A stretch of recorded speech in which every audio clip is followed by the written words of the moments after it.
Welcome back. I hope कि आपने पिछले लेक्चर को खूब इन्जॉय किया होगा और आप फिज़िक्स को बहुत अच्छे से पढ़ रहे होंगे और आपको इजी भी लग रहा होगा। ये फिज़िक्स का जो टॉपिक है इजी, और इसको इजी बनाना मेरा काम है। बाकी चीज़ें भी आपको ऐसे इजी लगता रहेगा।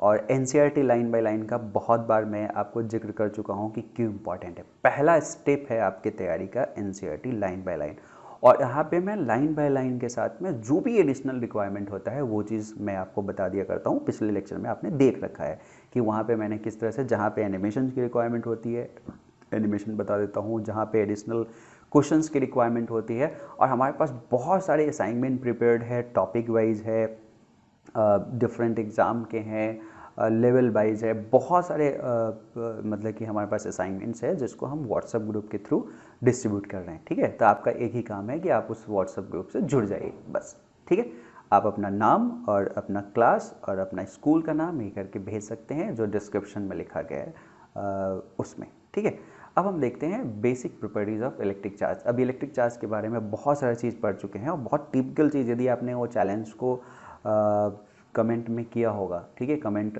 क्योंकि पढ़ने में कभी कभी देर हो जाती है, तो कमेंट में यदि आपने उसका आंसर किया होगा तो बहुत खूब, शाबाश, आपके लिए तालियां होनी चाहिए। और यदि नहीं किया होगा तो ये बहुत बुरा है, क्योंकि जब आप इंटरेस्ट नहीं दिखाएंगे पढ़ने में तो आपको पढ़ाई लिखाई भी आपकी तरफ इंटरेस्ट नहीं दिखाएगा, वो कुछ नहीं समझ पाएंगे आप। ठीक है, और सीरियसनेस जितना बढ़िया आएगा, मैं बता सकता हूँ अभी 12 के 12 में ही आप आराम से जो भी आप कंपटीशन की तैयारी कर रहे हैं उसमें आराम से एक्सेल कर सकते हैं। ठीक है, कुछ भी नहीं होता, हर एक पॉइंट को समझना होता है। ठीक है, तो बेसिक प्रॉपर्टीज ऑफ जो इलेक्ट्रिक चार्जेस है उसको हम देखते हैं कि क्या है, वन बाय वन यहाँ पे देखेंगे, फिर उसको कंक्लूड करेंगे और फिर उसके बेस पे मैं आपको नेक्स्ट लेक्चर में एक पूरा इस सेम सिर्फ चार्ज के टॉपिक पे कुछ क्वेश्चंस बताऊंगा। ठीक है, और जो व्हाट्सएप ग्रुप पे जुड़े हुए हैं उनके लिए एक बड़ा सा असाइनमेंट है जिसमें 100s 200s क्वेश्चंस है, बिल्कुल कैटेगरी वाइज है उसमें। ठीक है, चलिए basic properties of electric charge में करते हैं। We have seen that there are two types of charges. पहले हम देख चुके हैं पॉजिटिव एंड नेगेटिव चार्ज, ऐसा देख चुके हैं। There effects tends to cancel each other, उसका जो इफेक्ट है आपस में कैंसिल करने का कोशिश करते रहता है हमेशा, क्योंकि जब जैसे ही पॉजिटिव चार्ज और नेगेटिव चार्ज को आप लाओगे तो ये न्यूट्रलाइज करने की कोशिश करता है, डिपेंडिंग अपॉन अमाउंट ये उसको न्यूट्रलाइज करने की कोशिश करता है, तो वो इफेक्ट कैंसिल करने की कोशिश करता है। Here we shall now describe some other properties of the electric charge. इतना हम पहले जान चुके हैं, कुछ और एडिशनल प्रॉपर्टीज हम इसमें जानेंगे। If the size of charged bodies are very small as compared to the distance between them, we treat them as a point charge। अक्सर हम चार्ज बॉडी की बात कर रहे हैं, ठीक है, एक चार्ज बॉडी की बात कर रहे हैं, लेकिन यदि इसके इंट्रैक्शन का जो डिस्टेंस है, मतलब हम कहाँ कितना उसके बीच में देख रहे हैं कि यहाँ के चार्ज बॉडी के साथ में देख रहे हैं, यदि ये डिस्टेंस बहुत बड़ा है इसके साइज के अनुसार से तो हम इसको पॉइंट चार्ज मानेंगे। हमेशा हम आइडियल चीज़ लेके ही चीज़ों को चलते हैं, पहले पॉइंट चार्ज लेके चीज़ों को डेवलप कर लेते हैं, फिर उसका एक्सटेंडेड वर्जन में हम सब चीज़ काम करते हैं कि अच्छा ठीक है ये प्लेट पे है, चलो ये एक स्फेरिकल चीज़ों पे है, सिलेंड्रिकल चीज़ों पे है, तो हम उसका डेवलप करते हैं। तो पहले पॉइंट चार्ज मान के ही हम मानेंगे कि बॉडी एक पॉइंट बॉडी है। जैसे 11th में आप मास को पॉइंट मास मान लेते थे और उसके अनुसार से आपने न्यूटन्स लॉ सीखा था, और बाद में आप उसी को सेंटर ऑफ मास में आते आते एक्सटेंडेड बॉडी मान लिया था। टी आकार का था, एक लेंथ था, एक शीट था, ऐसे करके, तो उसके अनुसार से आप उस पर फोर्स और ये सारा चीज़ पढ़ना शुरू कर दिए थे। तो यहाँ पर भी हम पॉइंट चार्ज मान के और उसको शुरू करेंगे। All the charge content of the body is assumed to be concentrated at one point in space.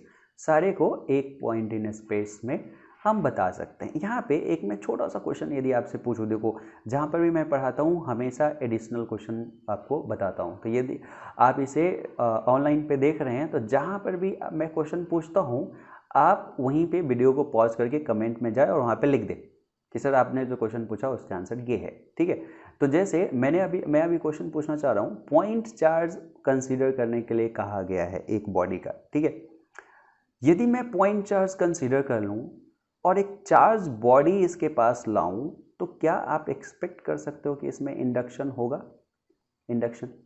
Induction phenomena को देखने के लिए आपको एक्सटेंडेड बॉडी चाहिए, पॉइंट चार्ज नहीं होगा। तो हो सकता है ऐसा पॉसिबल है कि कई बार, देखो रियलिटी में तो सब एक्सटेंडेड बॉडी है, कुछ शेप साइज सबका है, ठीक है, लेकिन हम थ्योरेटिकल डेवलपमेंट के लिए हम उसे क्या करते हैं, पॉइंट चार्ज मान के चल लेते हैं। लेकिन कहीं कहीं वो आइडियलाइजेशन जो पॉइंट हमने माना है कुछ कुछ चीज़ों को एक्सप्लेन नहीं कर पाता। जैसे इंडक्शन के फिनोमेना के लिए आपको क्या चाहिए, पूरा बॉडी चाहिए, क्योंकि वहाँ पे चार्ज सेपरेट होता है। अब पॉइंट का मतलब क्या, उसमें कोई डायमेंशन ही नहीं होता। डायमेंशन नहीं होता तो कहाँ चार्ज सेपरेट होगा, कहाँ क्या होगा, ठीक है। तो इसलिए एक पॉइंट चार्ज में इंडक्शन फिनोमेना आप नहीं देख सकते, हालांकि मैंने क्वेश्चन का जवाब भी दे दिया, ठीक है। चलो नेक्स्ट इसका जो सबसे अब जो कुछ कुछ प्रॉपर्टीज है इसमें, additivity of charge. Additivity of charge का मतलब क्या होगा, we have not as yet given a quantitative definition of the charge. Charge के बारे में अभी तक हम पढ़ चुके हैं कि अच्छा ये होगा ये होगा ये होगा, क्वांटिटेटिव मतलब इतना अमाउंट का होगा, अभी तक नहीं दिए हैं, वो पे आ गए। We shall follow it up in the next section, हम इसको नेक्स्ट सेक्शन में यही देखने जा रहे हैं। We shall tentatively assume that this can be done and proceed। ये हम कैसे किया जा सकता है उसको हम अभी देख रहे हैं। If a system contains 2 point charge Q1 and Q2, the total charge of the system is obtained simply by adding algebraically Q1 plus Q2। यदि एक चार्ज बॉडी है और उस पर 2 चार्ज Q1 Q2 है तो टोटल Q1 प्लस Q2 हो जाएगा। सिंपली हम उसको अल्जेब्रिकली ऐड कर देते हैं, और जहाँ पर भी अल्जेब्रिकली ऐड करते हैं हम कहते हैं कि वो फिजिकल क्वांटिटी एक स्केलर क्वांटिटी है, स्केलर क्वांटिटी है। इफ द सिस्टम कंटेन, ये हो गया, that is charge add up like real number, they are scalars, तो वो स्केलर्स हो गया। Like mass of the body, जैसे एक दो बॉडी है, दोनों का मास यदि आपको मालूम है तो सिंपली ऐड कर देते हो आप, ठीक है। If the system contains n charges Q1, Q2, Q3, Qn, then the total charge of the system is summation of this part, n तक आप उसे सम कर दोगे। Charge has magnitude but no direction। Charge के पास मैग्नीट्यूड होता है लेकिन direction नहीं होता। सिमिलरली टू द मास, जैसे मास में भी क्या होता है, डायरेक्शन नहीं होता, ठीक है। हाँ, लेकिन चार्ज में उसमें क्या होता है, चार्ज दो टाइप के होते हैं, मास एक ही टाइप के होते हैं, मास में नेगेटिव नहीं है। However, there is one difference between mass and charge. Mass of the body is always positive, whereas charge be either positive or negative। मास हमेशा ही पॉजिटिव रहेगा, लेकिन जो चार्ज होगा वो पॉजिटिव भी हो सकता है और नेगेटिव भी हो सकता है, ठीक है। Proper sign have to be use while adding the charge in the system। जब भी आप सिस्टम में चार्ज को ऐड कर रहे हो तो उसका साइन को आपको कंसीडर करना है, प्रॉपर साइन कंसीडर करना जरूरी है, अदरवाइज गलत हो जाएगा। कहने का मतलब यदि नेगेटिव चार्ज है तो आप उस नेगेटिव चार्ज को कंसीडर करिए, पॉजिटिव चार्ज है तो पॉजिटिव चार्ज को कंसीडर करिए। एक एग्जांपल के लिए नीचे बता रहा है कि सपोज करो कि एक बॉडी पे, थोड़ा सा ऊपर चलता हूँ मैं से, एक बॉडी पे ये चार्ज है, एक एग्जांपल के लिए यहाँ पे बता रहा है कि बॉडी पे +1 +2 -3 +4 और -5 चार्ज है। तो सबका एडिशन जब हम करेंगे तो क्या करेंगे, साइन के साथ करेंगे, ऐसा नहीं कि -3 को प्लस कर देंगे। तो 1 + 2 3 हो गया और -3 0 हो गया ये दोनों, और 4 और -5 -1 हो जाएगा, तो नेट चार्ज क्या हो जाएगा, -1 हो जाएगा। अल्जेब्रिकली सिंपल हम ऐड कर देते हैं, वो एडिटिविटी हो गया, ठीक है। तो चार्ज को आप स्केलर की तरह ऐड कर सकते हैं, simple with proper sign, okay. Next इसका पार्ट है charge is conserve. Charge conserve होता है, और दूसरा क्वांटिटी जो कंजर्व क्वांटिटी वो क्या है, एनर्जी है। आप यदि इसमें है तो आप फिजिक्स 11th फिजिक्स का पहला चैप्टर दे सकते हो जिसमें कंजर्वेशन के बारे में बताया गया है, ठीक है। तो चार्ज जो है वो कंजर्व है। तीसरा, मास के बारे में भी कहते हैं कि मास कंजर्व है, लेकिन नहीं, अब आइंस्टीन को कंसिडर करते हैं तो मास को कंजर्वेशन में हम नहीं ला सकते हैं, क्योंकि मास एनर्जी में कन्वर्ट हो जाता है, ठीक है।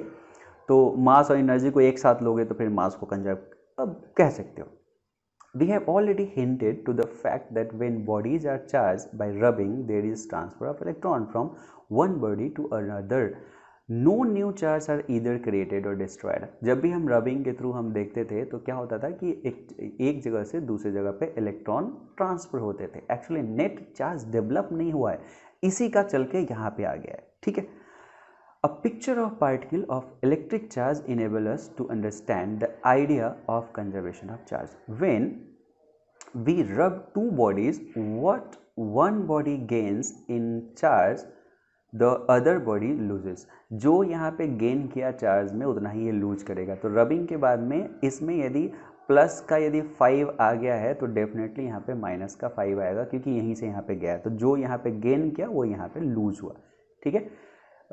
body within an isolated system consisting of many charged body due to interaction among the body, ठीक है।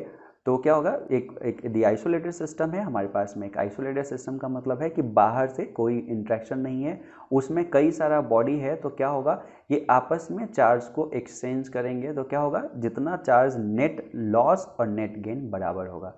Charges may gate redistributed but it is found that the total charge of the isolated system is always conserved।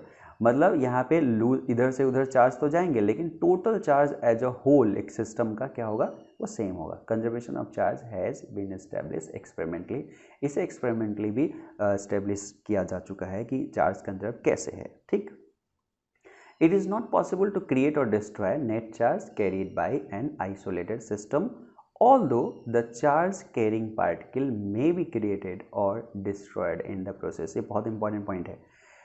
एक isolated system का charge को आप create or destroy नहीं कर सकते, लेकिन जो चार्ज का कैरियर है, कहने का मतलब electron is the carrier of charge, proton is the carrier of charge, इस पार्टिकल को क्रिएट किया जा सकता है, डिस्ट्रॉय किया जा सकता है, ऐसा न्यूक्लियर रिएक्शंस में होता है। तो नेट चार्ज को आप बदल नहीं सकते, लेकिन उस चार्ज को कैरी करने वाले पार्टिकल को आप क्या कर सकते हो, क्रिएट कर सकते हो। Sometime nature creates charged particles, nature जो है वो चार्ज पार्टिकल क्रिएट करता है। A neutron turns into a proton and an electron, एक न्यूट्रॉन जो है वो प्रोटॉन और इलेक्ट्रॉन में, जैसे एक न्यूट्रॉन था वो प्रोटॉन और प्लस यदि इलेक्ट्रॉन बनता है तो इस पे क्या हो जाता है, पॉजिटिव चार्ज सेम अमाउंट में, इसमें नेगेटिव चार्ज सेम अमाउंट में, नेट चार्ज जीरो ही रहा जो न्यूट्रॉन पे था, तो चार्ज स्टिल जीरो है बट चार्ज कैरिंग पार्टिकल बन चुके हैं। द प्रोटॉन एंड इलेक्ट्रॉन दस created have equal and opposite charges and the total charge is zero before and after the creation. Before creation भी charge zero है और after creation भी charge zero है। तो ये चार्ज कंजर्व है एक आइसोलेटेड सिस्टम का। तो ध्यान रखिए कि चार्ज कंजर्व कोई कहता है तो एक आइसोलेटेड सिस्टम के बारे में बात करता है कि अच्छा एक आइसोलेटेड सिस्टम में जो चार्ज है वो कंजर्व है। Okay, got it. तो मेरे ख्याल से आपको ये टॉपिक भी पता चल गया होगा कि चार्ज कैसे कंजर्व है और ये इसमें क्या कहना चाह रहा है। ठीक है, लेकिन चार्ज कैरिंग पार्टिकल जो है वो क्या हो सकता है, बन सकता है, नेट चार्ज नहीं बन सकता। ओके, अब क्वांटाइजेशन ऑफ चार्ज है नेक्स्ट जो है चार्ज का प्रॉपर्टी, वो क्वांटाइजेशन है। तो आपको समझना चाहिए क्वांटाइजेशन ऑफ चार्ज का मतलब क्या होता है। क्वांटाइजेशन का मतलब है कोई भी चीज़ यदि इंटीग्रल मल्टीपल ऑफ समथिंग रहता है तो हम कहते हैं कि वो क्वांटाइज है। ठीक है, कोई भी चीज़ किसी एक खास से इसका इंटीग्रल मल्टीपल, उसी का 2 गुना 3 गुना 4 गुना 5 गुना 6 गुना ऐसा रहता है तो हम उसे क्वांटाइजेशन कहते हैं। इस चार्ज में क्या बताया गया कि experimentally it is established that all free charges are integral multiple of basic unit of charge denoted by e. जितने भी किसी भी बॉडी पे चाहे किसी भी तरीके से इस पे चार्ज जनरेट कर लीजिए, जो इस पे चार्ज क्यू जनरेट होगा किसी भी तरीके से बाय रबिंग और इंडक्शन और आपके पास कंडक्शन और थर्मोनिक एमिशन, किसी भी चीज़ से इस बॉडी को चार्ज करिए, जो चार्ज होगा वो n टाइम्स ऑफ e जैसा ही होगा, एक बेस यूनिट के n टाइम्स ही होगा। ठीक है, तो यदि स्मॉल क्यू यहाँ पे एक ही सिंबल यूज करते हैं, स्मॉल क्यू एक बॉडी पे है तो वह स्मॉल क्यू हमेशा n के बराबर रहेगा। Got it. तो ये एक बहुत ही इंपॉर्टेंट आपके पास में एस्पेक्ट है किसका, एक चार्ज बॉडी का। अब हम देखते हैं कि यहाँ पे n क्या है, n एक इंटीजर है। इंटीजर का मतलब क्या होता है, हाँ, इंटीजर का मतलब होता है 1 2 3 4 5 6, 0 भी एक इंटीजर है। ठीक है, और ऐसा नहीं कि सिर्फ पॉजिटिव नेगेटिव भी, -1 -2 -3, हाँ इसमें 0.5 नहीं हो सकता because 0.5 is fraction not integers. तो n क्या है, एनी इंटीजर्स है पॉजिटिव और negative. This basic unit of charge is the charge that an electron और प्रोटॉन कैरीज। जो n टाइम्स ऑफ e यहाँ पे लिखा गया है, तो e जो बेसिक यूनिट है ये एक्चुअली एक इलेक्ट्रॉन पे कितना अमाउंट ऑफ चार्ज जा रहा है या प्रोटॉन कितना कैरी कर रहा है उस चार्ज को बताया गया है। ठीक है, by convention the charge on electron is taken to be negative. ऐसा कहा जाता है कि यदि इलेक्ट्रॉन कैरियर है तो उसमें -e चार्ज होगा और यदि प्रोटॉन कैरियर है तो +e उसमें चार्ज होगा। ठीक है, therefore charge on electron is written as -e and charge on proton is written as +e। ठीक है, The fact that electric charge is always an integral multiple of E is termed as quantization of charge। इसी चीज़ को कि हमेशा जो ये integral multiple में कोई भी चार्ज है, इसी चीज़ को क्या कहा गया? Quantization. There are large number of situation in physics where the certain physical quantities are quantize. ऐसा बहुत सारे फिजिकल क्वांटिटी है फिजिक्स में जो क्वांटाइज होता है, किसी बेसिक पार्ट का समथिंग टाइम्स होता है। The quantization of charge was first suggested by the experimental law of electrolysis discovered by English experimentalist Faraday. Faraday ने बहुत कुछ दिया है इलेक्ट्रिकल के पॉइंट ऑफ व्यू से, जो 12 में आप पढ़ने जा रहे हो ज़्यादातर चीज़ उन्हीं का रहेगा, ठीक है।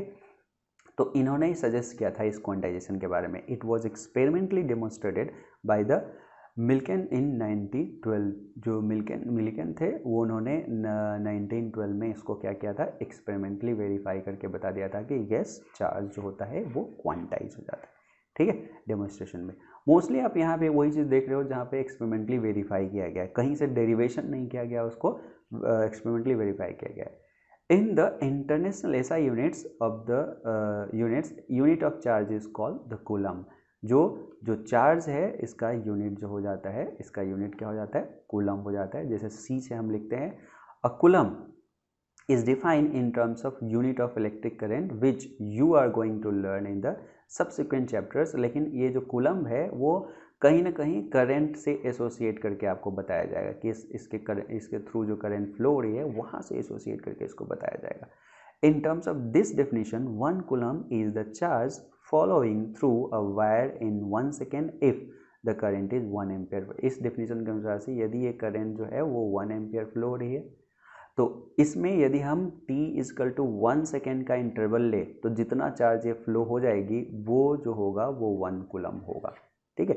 ये डेफिनेशन दे दिया गया है, ठीक है, जिसको हम अगले अभी आने वाले क्लास में देखेंगे। In this system the value of basic unit of the charges. अब यहाँ पे बेसिक यूनिट जो चार्ज का है उसको देखते हैं कि वो कितना है। जो E है उसका वैल्यू कितना है उसको देखते हैं। वो भी एक्सपेरिमेंटली प्रेडिक्ट किया गया है, बनाया गया है, एस्टिमेट किया गया है, जो भी आप वर्ड यूज कर लें, एक्सपेरिमेंटली वो भी लाया गया है। तो क्वांटाइजेशन समझ में आ गया आपको, और मेरे ख्याल से क्वांटाइजेशन का मीनिंग समझ में आ गया कि कैसे कोई भी चार्ज होगा वो n टाइम्स ऑफ E होगा, और E जो है वो बेसिक यूनिट ऑफ चार्ज है जो इलेक्ट्रॉन या प्रोटॉन पे होगा।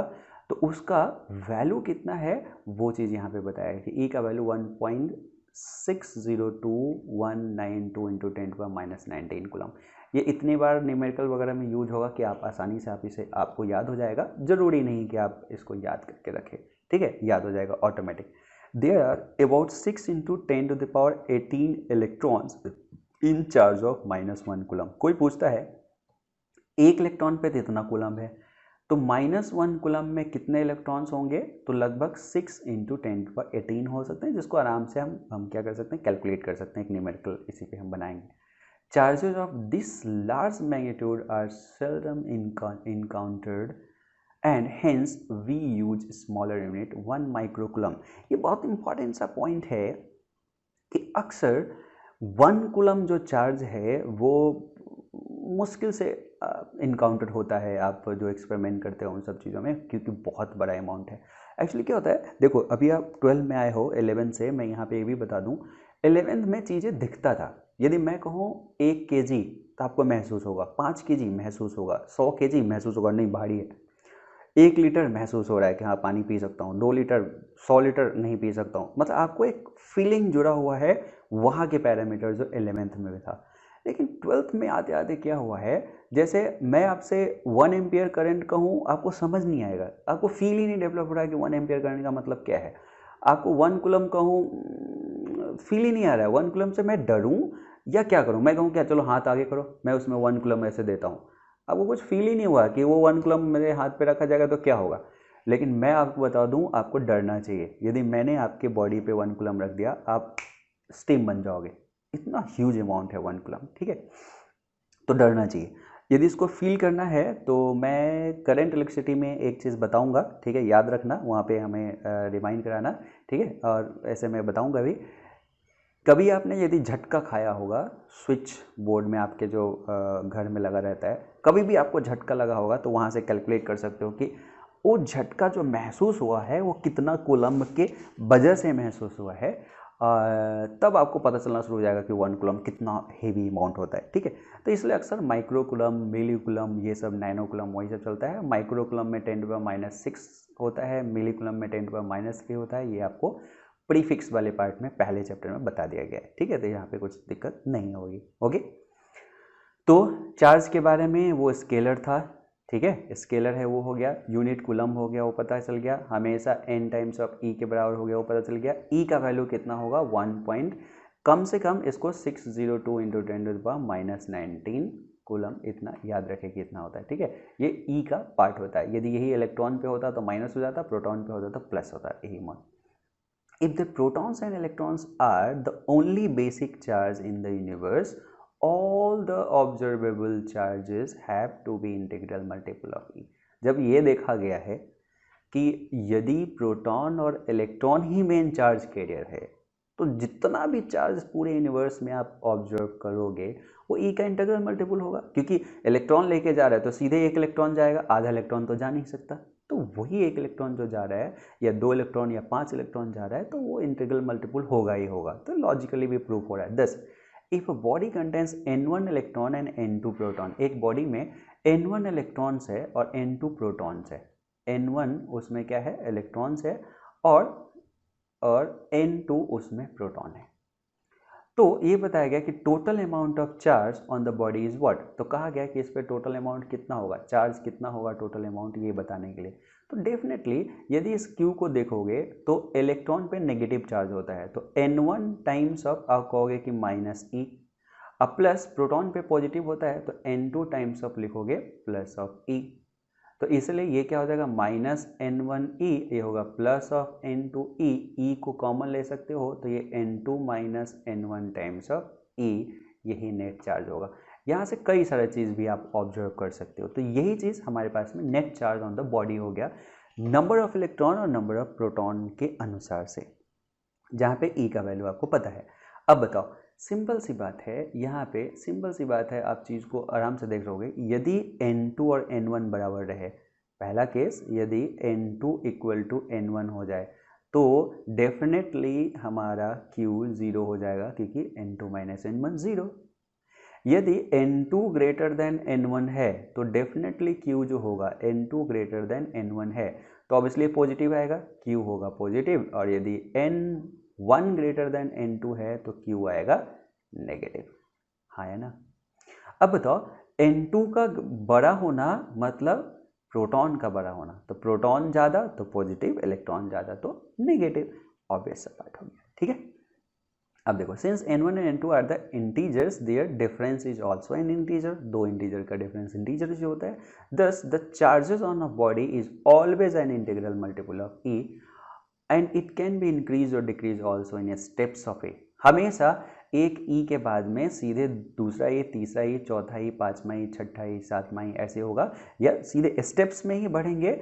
ऐसा कभी नहीं होगा कि E के बाद में, ये 2E के बीच में यदि E के बाद में 1.5 टाइम्स ऑफ E आ गया, ऐसा कभी नहीं होगा। ठीक है, तो यही चीज हो गया। The steps size E is however very small because of the microscopic level we deal with the charge of few microcoulomb.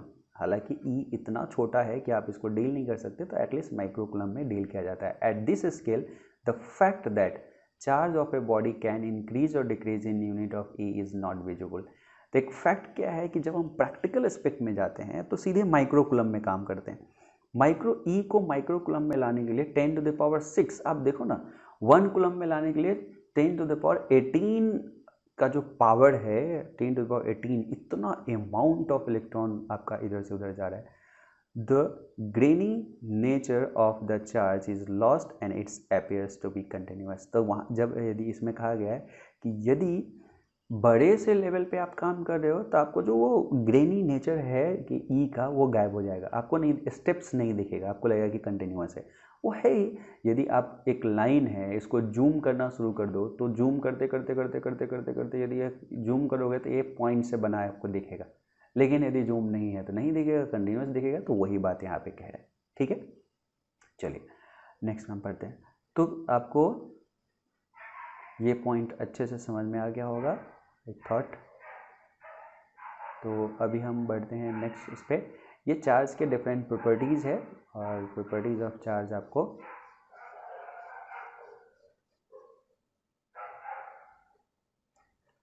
इसको फिर हम समराइज़ करेंगे और समराइज़ करने के बाद नेक्स्ट क्लास में मैं इस पे बेस्ड कई सारे अच्छे क्वेश्चंस एक साथ सॉल्व क्वेश्चन दे दूंगा, फिर आपके लिए असाइनमेंट्स भी बहुत सारे हैं, ठीक है।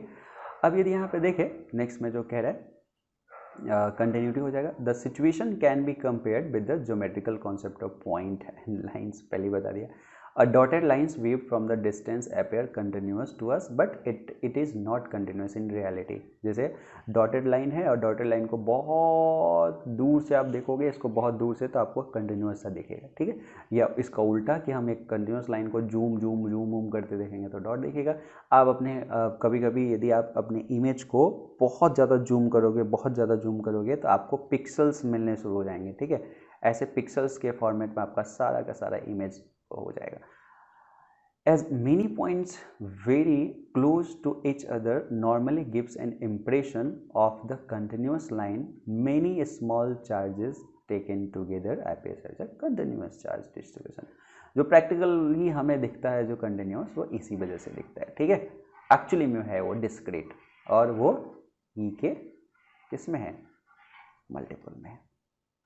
नेक्स्ट में at the microscopic level, microscopic level मतलब हम ऊपर से देख रहे हैं, माइक्रो मतलब एकदम छोटा, अंदर एटॉमिक लेवल पे घुस गए, ये एटॉमिक लेवल पे नहीं, ऊपर ऊपर हम देख रहे हैं। One deals with the charge that are enormous compare to the magnitude of e के साथ ई जितना है उससे बहुत ज़्यादा इनॉर्मस होता है। चार्ज ऑफ मैग्नीट्यूड एज से 1 microcoulomb contains something like 10⁻13 times the electronic charge. 10⁻13 times है ये 1 microcoulomb. At this scale, the fact that charge can increase or decrease only in unit of E is not very different from saying that the charge can take continuous value। इसमें जब हम इस scale पे काम कर रहे हैं तो हम ये नहीं कह सकते कि अच्छा वो स्टेप्स में ही बढ़ रहा है, ठीक है, ठीक है, वो हम कहेंगे कि वो कंटिन्यूस बढ़ रहा है। इस लाइन को भी आप देखोगे तो ये स्टेप्स ही दिखेगा यदि बहुत ज़्यादा क्लोजली देखे तो। At microscopic level where the charges involved are of the order of few tens or hundred of E,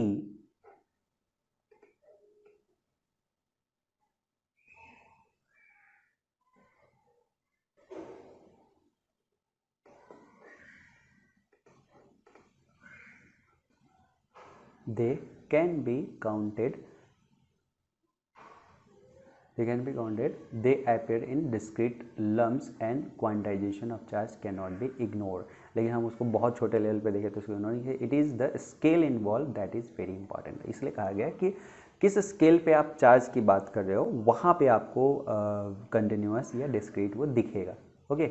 अभी कुछ क्वेश्चंस है, सॉल्व कर लेते हैं फटाफट और फिर इसका कंक्लूड कर लेंगे, ताकि मैं नेक्स्ट लेक्चर में आपको ये बता सकूँ कि कुछ इस पे बेसिस पे कुछ क्वेश्चन करा सकूँ, ठीक है।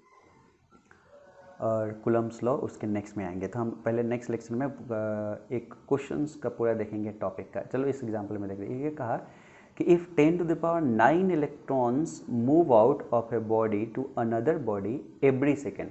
एक कोई बॉडी है और दूसरे बॉडी में यहाँ से यहाँ इलेक्ट्रॉन ट्रांसफ़र हो रहे हैं, ठीक है, और कहा कि इसमें 10⁻9 इलेक्ट्रॉन्स पर सेकेंड में ये ट्रांसफ़र हो रहे हैं एक बॉडी से दूसरे बॉडी में, एक बॉडी से दूसरे बॉडी में। ये तो डेफिनेट है कि इधर इलेक्ट्रॉन ट्रांसफ़र हुआ तो धीरे धीरे नेगेटिव होना शुरू हो जाएगा और ये उतना ही से पॉजिटिव होना शुरू हो जाएगा, ये तो डेफिनेट है। चलो, how much time is required to get a total charge of 1 coulomb on the other body. इसमें कितना टाइम लग जाएगा, टाइम कितना लग जाएगा इसमें चार्ज का 1 कूलम इकट्ठा होने में। तो ये जैसे देखो, कोई भी क्वेश्चन जब आपको सॉल्व करना है तो हमेशा क्या दिया गया, एक छोटा सा डायग्राम बनाने की जरूर कोशिश करो, क्या दिया गया है और क्या पूछा गया है, तब अप्रोच लगाओ कैसे। कहा कि यहाँ से यहाँ इलेक्ट्रॉन ट्रांसफ़र हो रहा है, इट्स ओके, इलेक्ट्रॉन ट्रांसफ़र हो रहा है तो इस पर चार्ज बढ़ता, नेगेटिव में बढ़ेगा, इसमें पॉजिटिव में बढ़ता रहेगा, ठीक है। अब सोचो 1 कूलम चार्ज इधर मानो या इधर मानो, बात बराबर ही है कि सेम अमाउंट से ऐसे चले। 1 कूलम चार्ज यहाँ पे आने के लिए कितना इलेक्ट्रॉन इधर जाना पड़ेगा, सबसे पहले नंबर निकाल दो। तो आप सोचो, हमें पता है कि n टाइम्स ऑफ E जो होता है वही क्या होता है, चार्ज होता है। आप इसको 1 कूलम लाना है, इसमें नंबर नहीं मालूम है और ई आपको मालूम है 1.6 इंटू 10⁻⁻19 होता है। तो यहाँ से नंबर पता चल जाएगा 1/1.6 इंटू 10⁻⁻19। ये नंबर बहुत इंपॉर्टेंट है और ये लगभग जो आता है 6.25 इंटू 10⁻9 आता है। ये पहले आप 10th में भी पढ़ के आए हो, ठीक है, कई बार पढ़ के आए हो। तो आपको ये पता चल गया कि अच्छा इतने इलेक्ट्रॉन को ट्रांसफ़र करना पड़ेगा। अब आपको पता है कि इतना ही इलेक्ट्रॉन पर सेकेंड जा रहा है, इतना इलेक्ट्रॉन पर सेकेंड जा रहा है और इतना इलेक्ट्रॉन को ले जाना है, तो कितना समय लगेगा यही तो हमें पता करना है, हाँ या ना, बोलो। तो हमें ये नंबर ऑफ इलेक्ट्रॉन को पास कराना है, ठीक है, ये नंबर ऑफ इलेक्ट्रॉन को पास कराना है और इतना पास करने में कितना सेकेंड लगेगा वो हमें पता करना है, ठीक है। तो हम इसको पता कर सकते हैं, कैसे पता कर सकते हैं?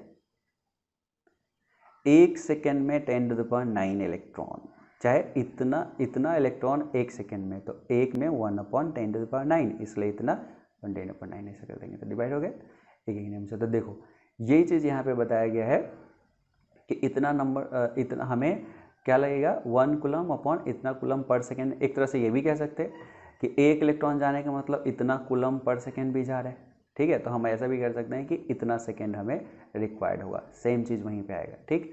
तो 6.25 इंटू 10⁹ सेकेंड को यदि हम बदलना चाहे दूसरे टाइम की यूनिट में तो बदल सकते हैं, जैसे 365 इंटू 24 इंटू 360 इतना कर दिए तो ये डे में बदल जाएगा, तो लगभग इतने ईयर्स और 198 ईयर्स लग जाएंगे। कितनी बड़ी बात है, लगभग 200 साल लग रहा है अप्रॉक्सीमेटली 1 कूलम चार्ज ले जाने में, यदि 10⁹, बहुत ह्यूज अमाउंट एक साथ जा रहा है तो, ठीक है। 1 coulomb is there for a very large unit for many practical purpose, के लिए बहुत बड़ा यूनिट है, ठीक है। It is however also important to know what is roughly the number of electron contained in a piece of 1 cubic centimeter of the material. 1 cubic piece or 1 यदि 1 centimetre contained about 2.5 into 10⁻24। ऐसा नहीं कि ये number बहुत बड़ा है और 1 coulomb ले जाने के लिए 200 साल लग रहा था, आपको लगेगा कि अच्छा इतना इलेक्ट्रॉन लाएंगे कहाँ से। एक्चुअली 1 क्यूबिक सेंटीमीटर भी एक बॉडी का लोगे तो 2.5 इंटू 10⁻24 उसमें क्या मिल जाएंगे, इलेक्ट्रॉन्स मिल जाएंगे, हाँ। बट यहाँ पे ये भी ध्यान देना है कि ये सारे के सारे इलेक्ट्रॉन्स चार्ज फ्लो में पार्टिसिपेट करे या ना करे ये जरूरी नहीं है, ठीक है। तो ये एग्जाम्पल ये चीज़ आपको क्लियर करता होगा, ठीक है। अब नेक्स्ट क्वेश्चन को भी हम एक बार देख लेते हैं, ठीक है। जैसा मैंने कहा हमेशा आप कोशिश करो कि क्वेश्चन क्या दिया गया है, क्या पूछा गया है, आप उसके अनुसार से चीज़ों को सॉल्व करोगे तो क्वेश्चन सॉल्व हो जाएगा। नेक्स्ट में यहाँ पे दिया 1.3 में कि how much positive and negative charge is there in a cup of water. एक कप ऑफ वाटर में कितना एनर्जी होगा, सॉरी हाउ मच पॉजिटिव और negative charge is there in a cup of water. एक कप ऑफ वाटर में कितना होगा। अब देखो इस तरह के क्वेश्चंस जो होते हैं इसमें इसको एस्टिमेशन कहते हैं, तो यहाँ पे थोड़ा आइडिया लगाना पड़ेगा। जैसे इस सॉल्यूशन की मैं बात करूँ और बताऊँगा कि आप क्या लिख सकते थे। जैसे इसने कहा let us assume that the mass of 1 cup of water is 250 ग्राम। जैसे एक कप ऑफ वाटर आप यहाँ पे रखे और कहा गया कि बताओ कि इसमें कितने पॉजिटिव और कितने नेगेटिव चार्जेस हो सकते हैं।